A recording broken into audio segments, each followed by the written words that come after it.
Hey, everybody. 8 years ago, the Lord led us to begin Jesus School right here in Orlando, Florida. Rachel, however, is too terrified to talk, and what she says next is not the full story. Did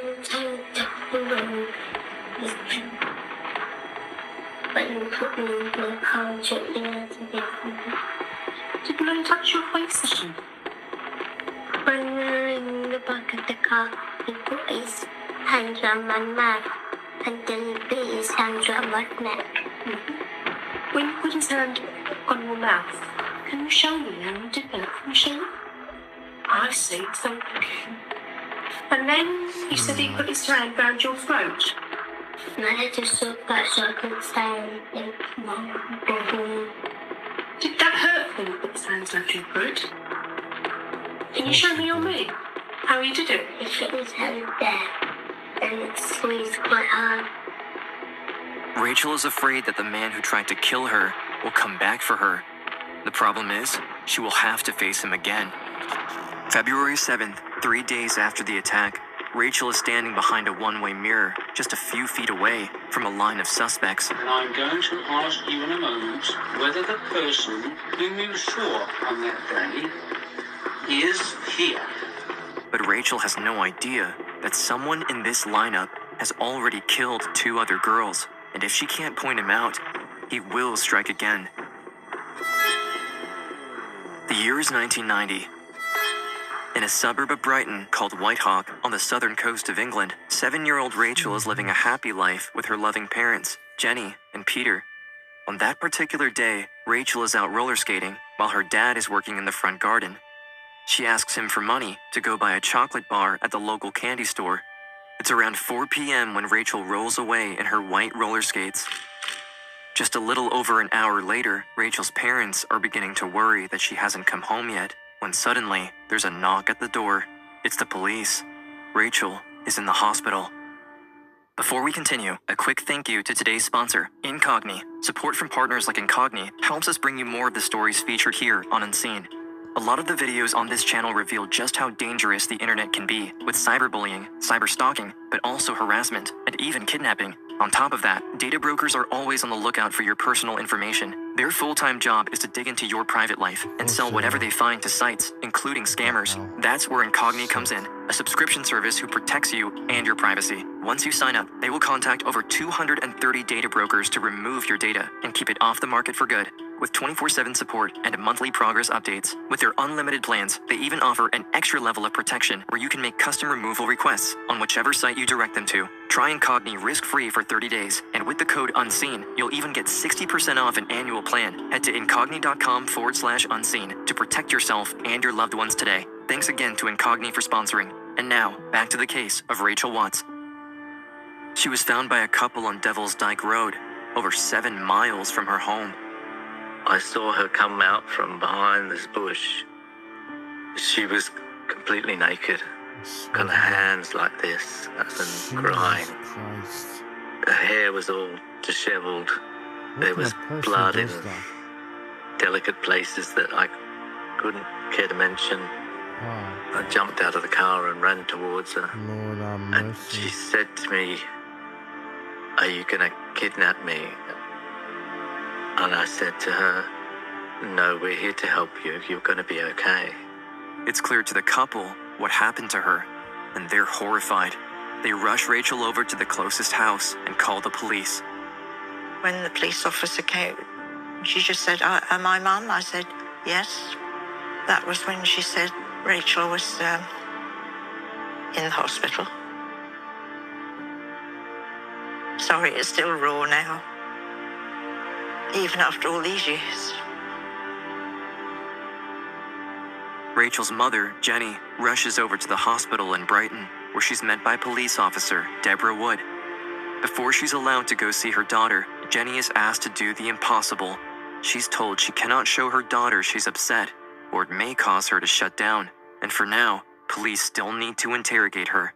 Debbie said, try and be strong. Try not to show any emotions. She was sitting in bed with a colouring book.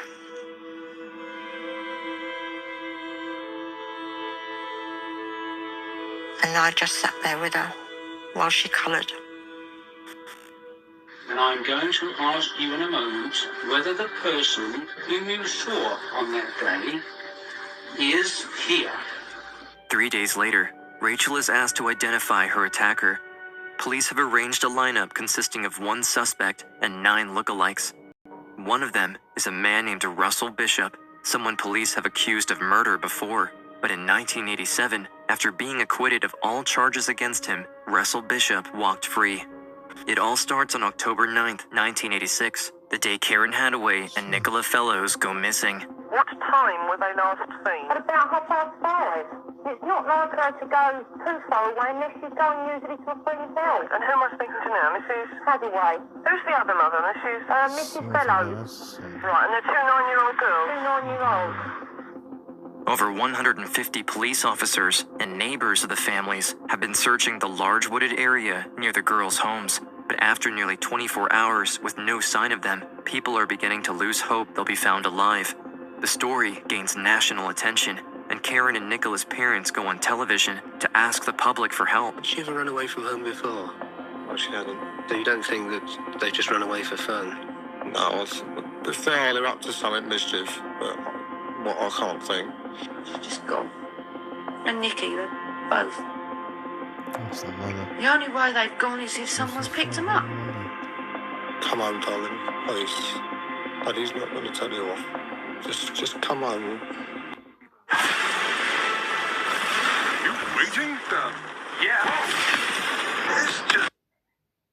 Come home, please, now.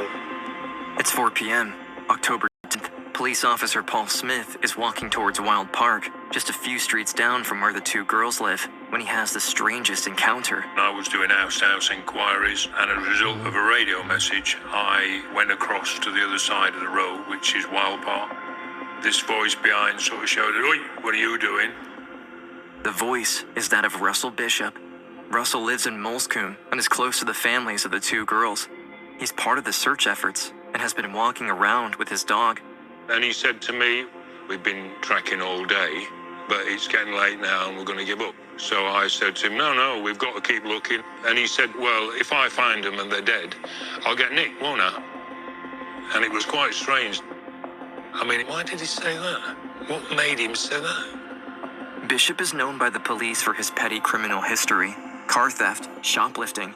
Everyone around the estate considers him to be a bit of a joke, but his comment doesn't go unnoticed.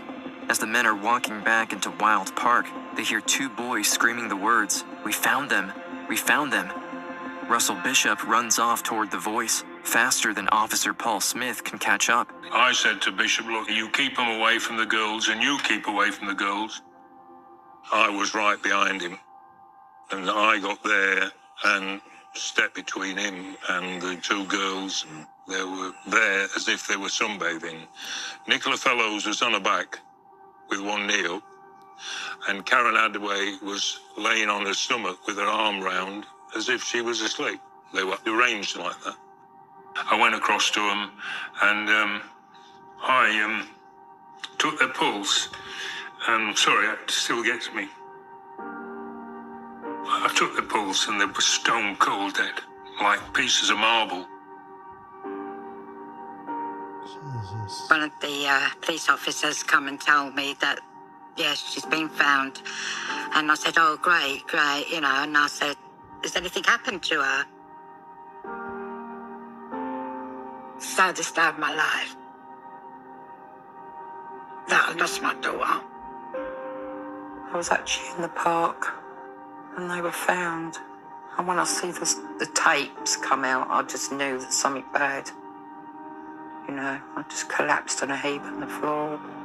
The worst thing I ever had to do in my life was go down and identify her. That's really sad. I had 50 pence. What? So that she pocketed me, darling. I had to walk away. The crime has a devastating effect on the community. Everyone is terrified for their own children. Detectives interview over 10,000 people in what will become the largest murder hunt in Sussex. One name keeps coming up. Russell Bishop. was always a person of interest. Everybody was saying, why is he doing this? Why has he done that? Bishop is known to both families, so the girls knew him very well, which means it wouldn't have been hard for Bishop to convince them to follow him into the woods. There were multiple sightings of Russell Bishop in and around the area at the time the girls went missing. What's more, one witness says they saw Bishop wearing a blue sweatshirt that night.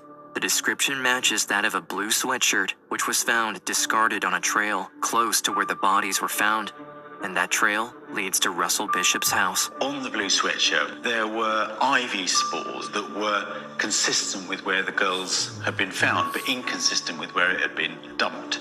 There were traces of fibres from the girls' clothing on the sweatshirt. What's it got? That's It became so very weird. clear that whoever had murdered Nicola and Karen had been wearing this sweatshirt at the time they did that. In order to confirm they have the right suspect, detectives have to connect Russell Bishop to that sweatshirt. But in 1986, DNA science is still in its infancy. However, forensic analysis reveals the red stains on the sweatshirt are not blood, but a very specific type of paint. The same red paint Bishop was seen using on 2 of his friends' cars. This could indicate it was in fact Russell Bishop's sweatshirt, but they need to be sure. As Russell Bishop is being interrogated by police at the station, officers take the blue sweatshirt to his house, where they're greeted by Russell's girlfriend, Jenny Johnson. The first thing she says when she opens the door is, "Oh, you've brought Russell's sweatshirt back."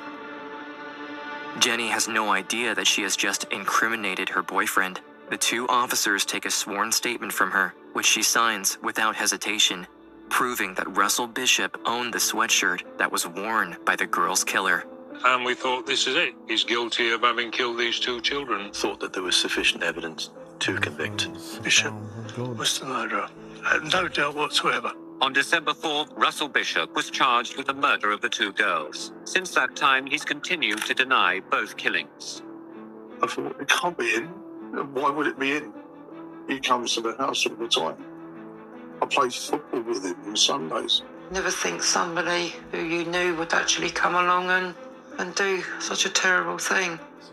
November 1987, more than a year after the murders, Russell Bishop's trial begins. The entire country is watching. Everyone wants to see justice for the girls they call the babes in the wood. And the prosecution is convinced they have a strong case. But there's one thing they couldn't have accounted for. When Jenny Johnson, Russell Bishop's girlfriend, takes a stand, she changes her entire story. Jenny Johnson made a statement to the police that that sweatshirt was owned by Russell Bishop. And then in court, somebody said, Russell Bishop never owned that sweatshirt. She said to the court that she was forced to sign this statement. The police forced her to sign it. The prosecution knows Jenny Johnson is lying under oath to protect her boyfriend, but they have no way of proving it. Because the blue sweatshirt can no longer be linked to Bishop, the defense argues that almost anyone could have killed the 2 girls. The case falls apart. After 4 weeks of trial, the jury is asked to deliberate. The man who had been accused of murdering 2 schoolgirls from Brighton has been found not guilty. Not guilty, lads! Yay! What are you happy Jesus about, makes man? you stronger than what tried Huh? to break you. The Bible says in Romans 8:37. Girls from Brighton had What are you jumping up, being happy about? You killed 2 girls and you think you can be happy about? Stupid idiot.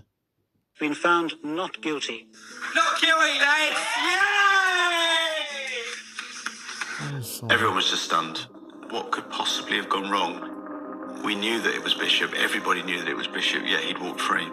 In 1987, there's a law called double jeopardy, which states that a person cannot be tried twice for the same crime.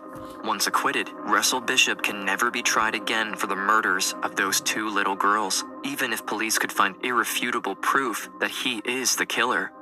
As Bishop leaves the courtroom, he puts his hands in the air and shouts, "I'm innocent." He then rushes through the line of reporters to go celebrate at the pub across from the courthouse with his brothers and his girlfriend. The Hadaway and the Fellows families are devastated. They know they will never see justice for Karen and Nicola. You feel like everyone's laughing at you, you know? You feel like they're looking at you and thinking that those little girls' lives were worthless. I was so angry. I thought, but who the hell could have done it then? It's less than 4 months since Russell Bishop was cleared of murdering Karen Hadaway and Nicola Fellows. Since the trial, Russell Bishop has been trying to readjust to family life. As months pass, a wrongfully accused Russell Bishop takes the spotlight while the country forgets about the real victims. The Sussex police are convinced that Russell Bishop is guilty and that they had the right man. But with the double jeopardy law, there's no use in them continuing the investigation. This angers the public, and everyone is demanding answers. The parents of Nicola and Karen are determined that the case shouldn't be dropped. There's 2 little girls in a cemetery up in Brighton, and if only for them, we've got to get to the bottom of it. 50 people set off in a march from Brighton's Wild Park. As part of the protest, a petition was handed to the police, calling for the case to be reopened. I'm adamant that my daughter's killer should be found. I won't rest till this man or people are brought to justice. August 19th, 1989. The parents organize a march to force Sussex police to reopen the case. Among those who participate in the protest is Russell Bishop. I suppose some people might be surprised that you're now linking up with the parents of the 2 murdered schoolgirls, having been accused yourself of their murder. People are very surprised. People keep asking me, why do I keep on and on and on? The fact is, I want to see this case reopened. My name isn't cleared until someone else is brought to justice to real first. Everybody that knew anything about the case was sickened by seeing him behave like that. If he had any sense of decency, he would have shut himself away, but he had to put himself front and centre. Everyone can see that Russell Bishop is using the protest, organized by the families of the victims, as a platform to improve his public image. Seeing the smirking Russell Bishop, seeing the parents of the kids who had been murdered and knew that Bishop had done it, it was horrific. After his acquittal, Bishop received £15,000 from the tabloid News of the World to publish his version of the story as a victim of this miscarriage of justice. In the article, the Bishop family explicitly frames Barry Fellows, Nicola's father, as being a better suspect. He said that during the police inquiry, 9 people appeared to be suspects, and Barry Fellows was one of them. He said it was not unknown for a father to kill his daughter. Has it been more hard to stomach in the sense that you've been accused of possibly being involved in the whole affair? To think that anyone could think that I killed my little girl. No way. No way. No way at all. I deny it emphatically. I love that girl. However, after a full investigation by Sussex police, they find the accusations to be baseless. Barry Fellows is completely innocent and cleared of all charges, but the damage is already done. The house, it was covered in graffiti. Murderer, we don't want you here. Get away. Despicable people. Nicola Fellows' father, Barry, felt moved to make a statement as to rumours and suspicion about him. There are various people out there who have accused me of various crimes. This not only hurts me personally, it hurts my wife and son even more. Russell Bishop got what he wanted. He's no longer the villain of his community. And on February 2nd, 1990, the Sussex police sent Bishop a letter confirming that the case of the Babes in the Wood is officially closed, which means someone has gotten away with murder. February 4th, 1990, 2 days after Bishop receives that letter, is the day 7-year-old Rachel is kidnapped. We're just going to talk about what we talked about yesterday at the hospital, okay? Come on. Yeah. At around 4 p.m., Rachel is out roller skating while her dad is working in the garden. It was really sunny. It was really warm. My dad gave me £1 to go to the local sweet shop, but because we'd been living there not very long, I got lost. So what did you want to buy? I'm gonna buy Trickster Monster. Did Daddy say anything to you? What's he say? Be careful. At Quiff, any of your bets could be supercharged. It's like a whip. What's he say? Be careful. I saw a man and he was fixing his car. And my dad's a mechanic. So, because he was a mechanic just like my dad, I asked him for directions. Rachel has no time to react. Without a word, the man snatches her off the street and throws her in the trunk of his car. Then the car speeds off. Rachel is terrified, but her mind remains sharp. She looks around the trunk, illuminated by the brake lights, and finds a can of WD-40 and a hammer. She starts hammering on the lid of the trunk as loud as she can, screaming at the top of her lungs. I screamed that I would give him money because I had the pound that my dad gave me. And his only response was, "Shut up or I'll kill you." She then starts to untie her roller skates and takes them off because she knows that without them, she stands a better chance of running away once the man opens the trunk. Can you tell me what happened when the man stopped the car? He took me out and then took me into the clearing in the wood. And did he carry you straight to the clearing? Or did he take you somewhere else first? Or did he put you somewhere else first? He came straight to the clearing. Sorry, man. Russell Bishop. Man's a fucking devil, man. You do something. Yesterday, when we were talking in the hospital, you said that the man got you in the back of the car. Do you know the man? Obviously did. Did the man touch you at all?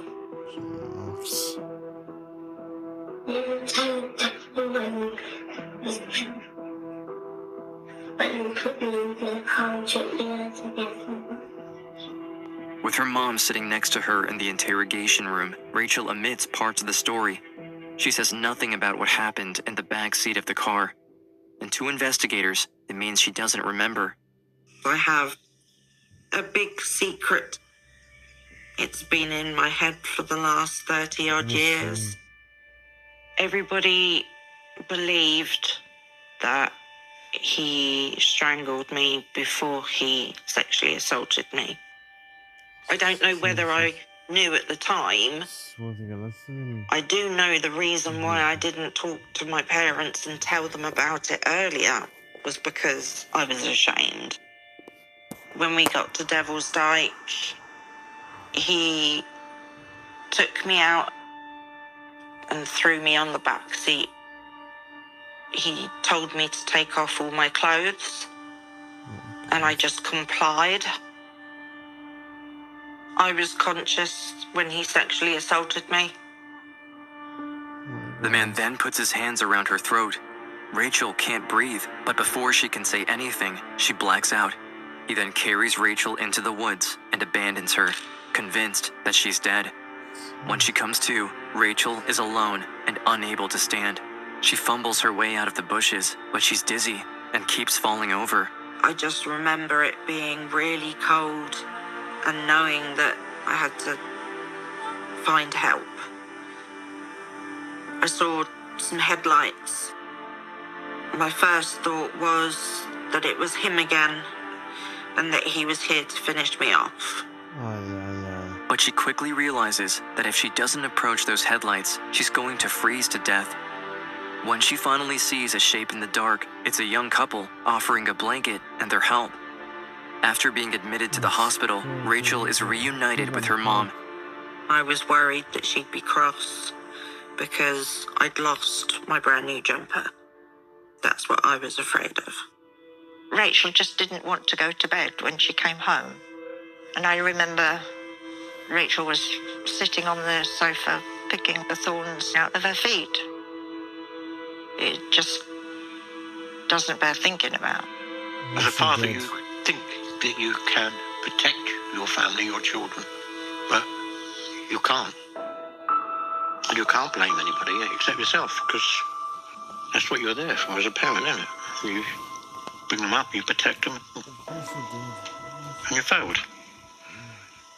And that'll go with me, Joe. The end. At first light, over 100 officers began the most intensive search undertaken by Sussex Police since the Wild Park murder inquiry.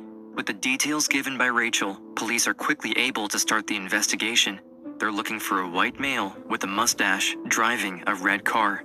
As the information is shared with the unit, detectives are informed that someone they know all too well was seen driving a red car that same night, Russell Bishop. A couple of officers drove up to his house and saw him scrubbing, as if his life depended on it, his car. When we opened up the boot lid, we saw the WD-40, we saw the hammer, we saw the chip marks in the lid to the boot. There was clothing fibres which later matched up to the ones that the little girl was wearing. There was blood and there was semen, immediately linking the little girl to Bishop. Bishop is immediately put under arrest. In an effort to make sure Bishop doesn't escape justice, Rachel is asked to face her attacker once more. I remember the lineup. I did ask, would he be able to see me? And I'm going to ask you in a moment to look through the window at the line of men who are sitting there. I shall then ask you whether the person whom you saw on that day is here.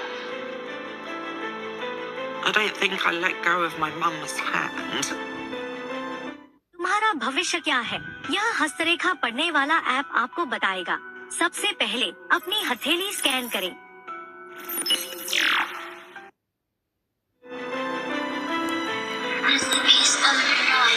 You think it's number 9?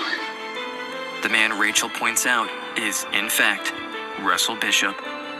On December 13th, 1990, Russell Bishop is found guilty of kidnapping, indecent assault, and attempted murder. Here, a man who was acquitted of murdering 2 girls in Brighton 3 years ago has been jailed for trying to murder a girl of 7.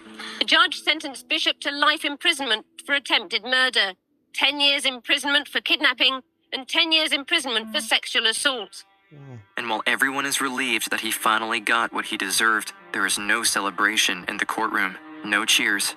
Because everyone in Brighton is convinced Bishop killed Karen and Nicola in 1986, and that he should never have been allowed to walk free. The parents of the 2 Brighton schoolgirls who Bishop had been cleared of murdering 3 years ago were among those in court. It's no less than what he deserved. And it don't stop there, I'll tell you that now. My fight for justice for my daughter don't stop there.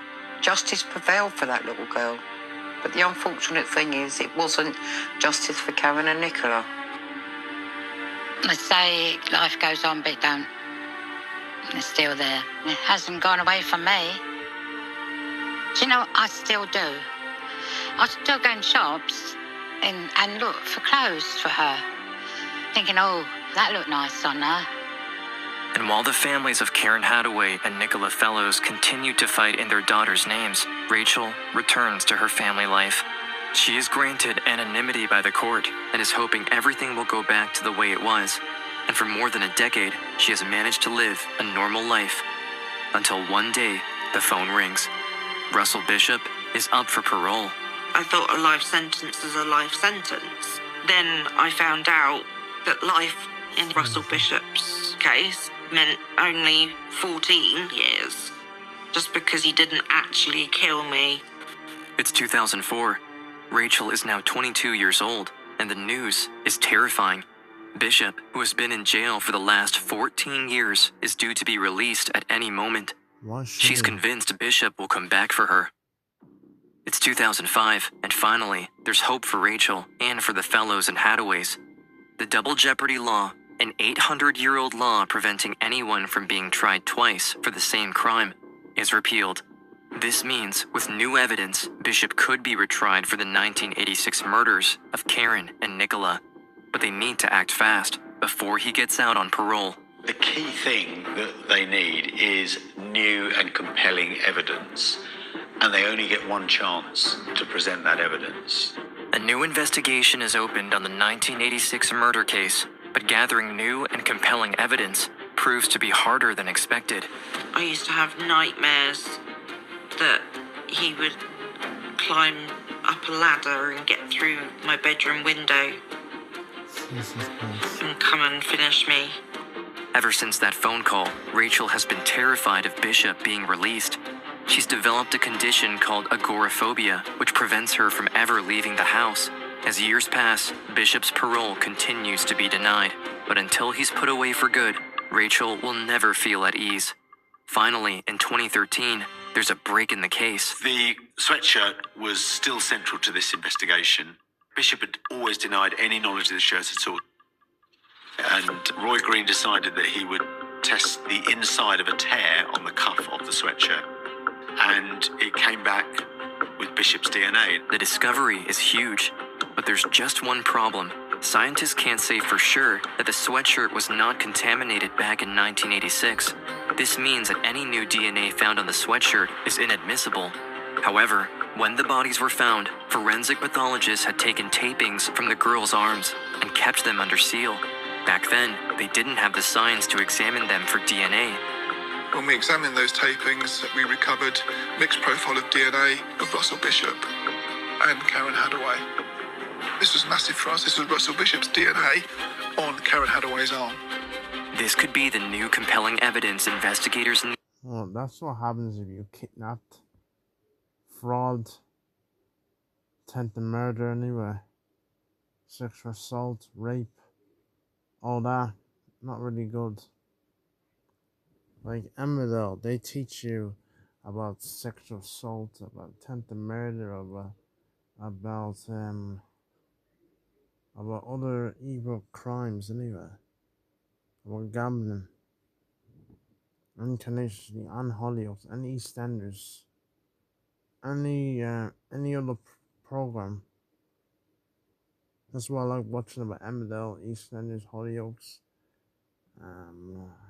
Yeah. I like watching all that. I like watching other programs as well. To win this case. In May 2016, Russell Bishop is taken out of his prison cell. He is convinced his parole has finally come. I'm arresting you on suspicion of murders of Nicola Fellows, Hadaway, on or around Thursday, 9th of October 1996. Tell us what happened to Nicola. I've got no comment. I've got nothing to say. I'm not responsible for this. I have nothing to do with it. I'm innocent. Some fucking stuff. Genied up 30 years later. This case has nothing to do with me. Nothing to do with me whatsoever. I cleared my name. After his interrogation, Bishop is arrested and sent back to his cell to wait for his third trial. With his DNA on the girls' arms, the prosecution is convinced they have a strong case. But they have no idea that Bishop has a plausible explanation for that, and it could destroy the case once more. Russell Bishop arrived in a prison van for the start of the second trial he's faced, accused of murdering 2 schoolgirls 32 years ago. Their families were in court for the start of the trial. It's been a long time coming, but I am smiling. We're grateful for the first time that someone's actually not slammed a door in our face. 32 years, I think. But then we did say that we... And majority of people, they'll be turned away. But that's good. They're going to deserve justice. Yeah, deserve justice. ...to this park every year until we got justice. That's right, justice. Ghosts are actually always around us. But it's very difficult to detect them with the naked eye. By using this thermal filter... That's right, justice. October 16th, 2018. Russell Bishop's retrial for the murders of Karen Hadaway and Nicola Fellows begins. When the prosecution shows the evidence to the court, the defense insists the sweatshirt was not Bishop's, and they explain why his DNA was found on Karen's arm. According to Bishop, he claims that when the bodies were found, he went to check their pulse, something apparently he had told Detective John Morton back in 1986. I got a call asking me to come to the park where some local lads had found the bodies of the 2 girls.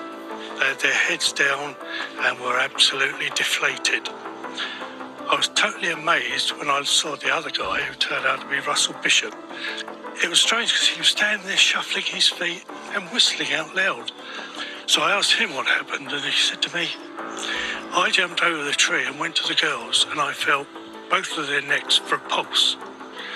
I thought, well, that's really strange, because from what the other two had said, I knew Russell Bishop had not gone to within 15 feet of those girls on that afternoon. Russell Bishop's argument cracks in front of the courtroom. The truth is far more disturbing. After he strangled the two girls to death on October 9th, 1986, Russell Bishop participated in the search the next morning. He wanted to be the first on the scene to check their pulse, so he could explain why his DNA was on the girls. The problem is, he never got the chance to get close enough. Bishop is furious. He knows he's about to lose. This is when the prosecution reveals one last bit of evidence against Bishop. Letters written by Bishop while he was on trial in 1987, sent to a 13-year-old. The letters are read out loud to the court. And they were incredibly sexually suggestive, and clearly he didn't want those letters to be read out of court, and he started shouting from the dock that he wanted a retrial, but in fact those letters were read out. On December 10th at 12:30 p.m., the jury is sent out to deliberate. In less than 2 hours, they come back with a verdict.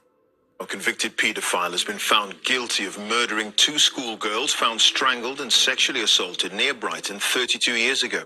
Russell Bishop is finally convicted for the murders he committed in 1986, and for which he escaped justice for 32 years.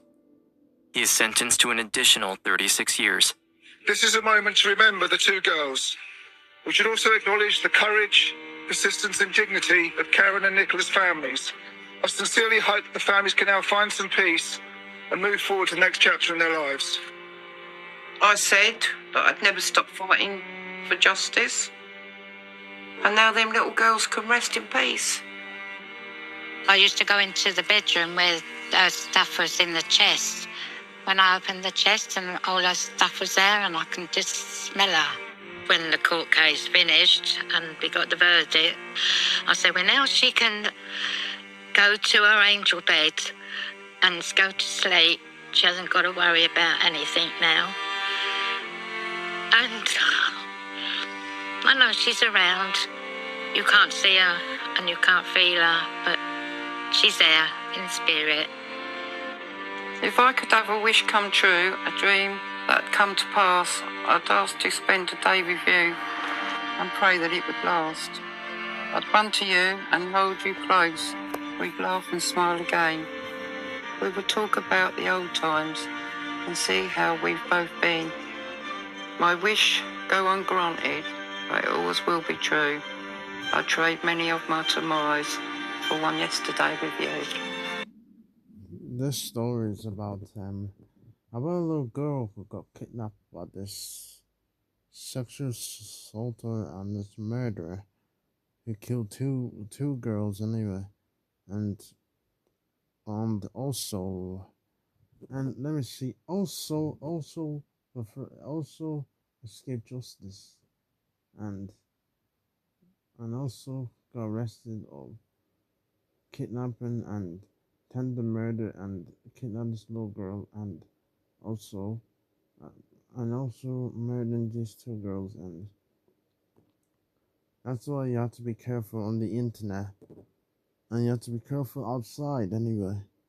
Be careful of people. Be careful of scammers, and be careful of people who pretend anyway. And you also have to be careful of people who try to become your friends, or people who try to want to rob you anyway. That's why it's not really good. It's not really good, people. Like, look at what happened to Jeffrey Dahmer. He died anyway. Because this other inmate killed him, because Jeffrey Dahmer, he killed 33 young. He killed I forgot how many the number is. But he killed anyway. Tricked some people, and so is John Wayne Gacy. Other murderers as well. And look what happened to them. They died, and they're no more. And That's what happens if you killed and you murdered anyway. That's what happens if you try to take someone's life anyway. Well, learn a lesson that you do not do that. And you don't think you can skip injustice. Like and subscribe, and thank you. And I don't know if I'll do any more videos. Well, I'll try.